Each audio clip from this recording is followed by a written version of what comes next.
Wow, মজাদার সব চিকেনের আইটেমগুলো শিখে ফেলেছি। সবার শেষে চিকেন সাস, আর এটা যদি আপনি হার্ড চিকেন করে ফেলেন পপকর্ন, তাহলে কিন্তু চিকেন ভালো লাগবে না। ললিপপ, চিকেন উপরে স্টিক শেখা একটুখানি শেষ। শক্ত এখন হচ্ছে থাকবে, চিকেন ভিতরে সাসলিকের নরম বেলা। জুসি থাকবে। সব কিছু শেখা হয়ে গেছে, টেন্ডার এখন থাকবে। শুধু আজকের জন্য এটাই বাকি ছিল। সবার শেষে এটা কিভাবে রেডি করা হচ্ছে সেটাই শেয়ার করলাম আপনাদের সাথে। কিভাবে কাঠিতে দেওয়া হলো, এখানে আছে পেঁয়াজ, ক্যাপসিকাম, তার সাথে আছে মুরগির মাংস এবং আছে টমেটো।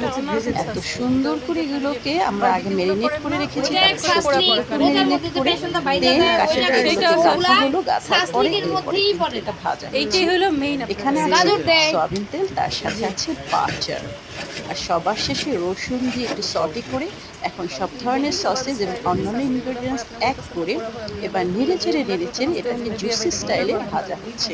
বেশি ভাজলে কিন্তু হার্ড হয়ে যাবে, সফট থাকতে হবে, জুসিও থাকতে হবে, কালারটাও পারফেক্ট থাকবে। ওই স্টাইলই আলাদা। তাই তো এবার কিন্তু প্লেটিং এর পালা। অসাধারণ। সবার শেষে এই যে সসটা আছে সেটা আবার উপর থেকে গার্নিশ করে দেওয়া হবে।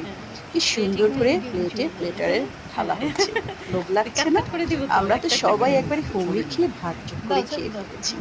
তো আজকের জন্য কিন্তু এতটুকুই। আবার চলে আসবো নতুন একটা ভিডিও নিয়ে। নেক্সট কি কি শিখছি সেটাও আপনাদের সাথে শেয়ার করব। সেই পর্যন্ত সবাই ভালো থাকবেন, সুস্থ থাকবেন, সুন্দর থাকবেন। নতুন একটা ভিডিও দেখার জন্য লাইক, শেয়ার, কমেন্ট করে পাশে থাকবেন। ও আর সাবস্ক্রাইব করতে ভুলবেন না কিন্তু।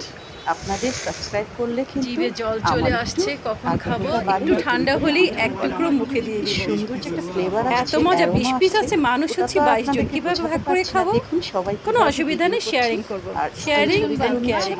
আমিও হ্যাঁ, আপনাদের দুজন সাথে অবশ্য share বাদ। করলাম। তো তাহলে ঠিক এবার আছে, থেকে এক পিস বিদায় করেই নেওয়ার পাবো পালা। Per head. Thanks for watching. Allah হাফেজ।